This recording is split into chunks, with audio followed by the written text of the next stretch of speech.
Hi there, welcome back. In this video, we will deal with the nature of sociology.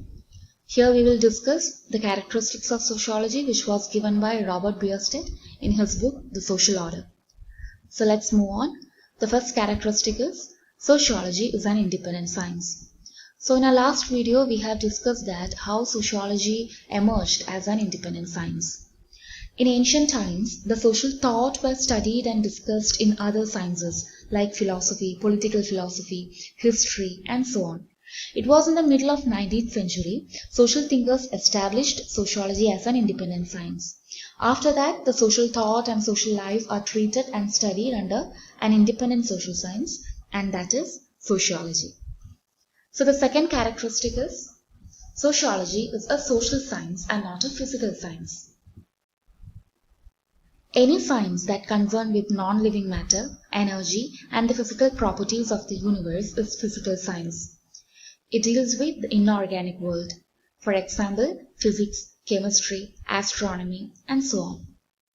Social science is the scientific study of human society and social relationships. Any discipline or branch of science that deals with human behavior in its social and cultural aspect is called social science. For example, history, political science, economics, and so on. Sociology belongs to the family of social science because it concentrates its attention on man, his social behavior, social activities, and social life. So let's move on to the third characteristic. Sociology is a categorical and not a normative discipline. So first we will look what is a normative discipline. It is related to norms, a branch of learning that has a set of rules.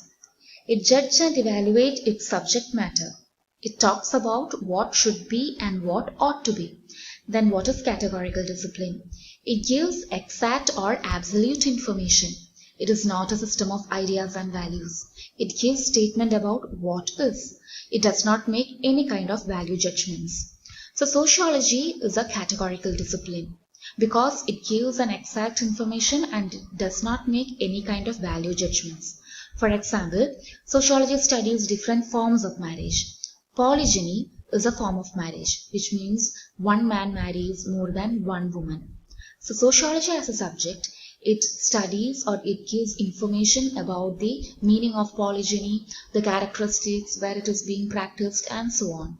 It does not make any kind of value judgments like whether polygyny is right or wrong, good or evil, moral or immoral. So that's why sociology is a categorical discipline. Next, we will move on with the fourth characteristic, and that is sociology is a pure science and not an applied science. Pure science focuses on theories which are scientific information. Applied science utilizes those scientific informations to practical solutions. Examples for pure sciences are physics, chemistry, biology, mathematics, etc. Examples for applied science are engineering, medical, microbiology, social work, etc.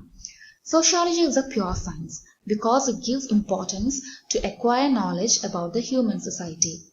The sociologists themselves do not apply this knowledge. The acquired knowledge by the sociologist is being utilized in other fields like administrator, diplomacy, social work, etc.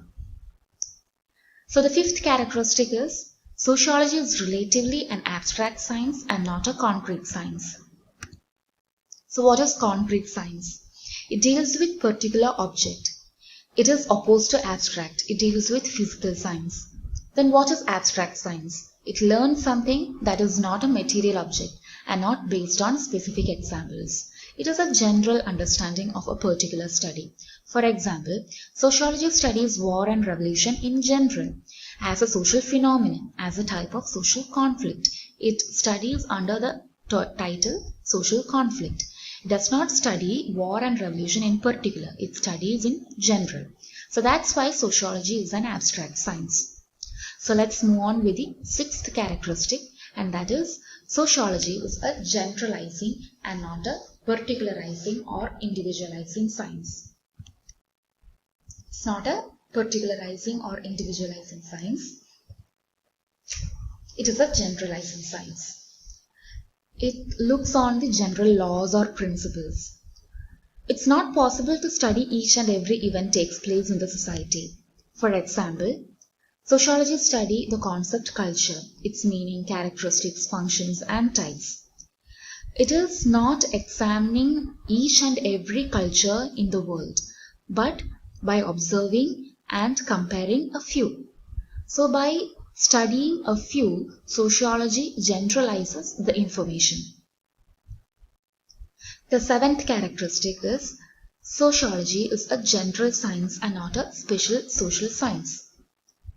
Sociology is not a specialized science.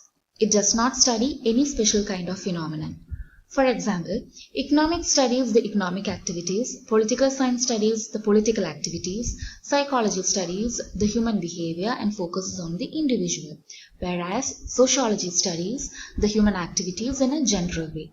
Of course, it studies the economic system, political system, religious system and all, but it does not make any or it does not specialize in any such field. So finally, we are going to discuss the eighth characteristic, and that is sociology is both rational and empirical science. Empirical science means it emphasizes experience and facts result from observation and experiment. Rational science stresses reasons and logical inferences. Empirical science collects facts. Rational science coordinates and arranges those facts. So sociology needs both theories and facts. So it includes in both empirical and rational science.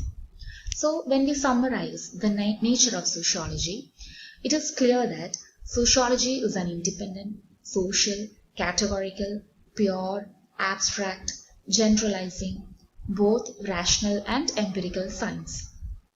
So that's all for today. Thank you for listening. Happy watching.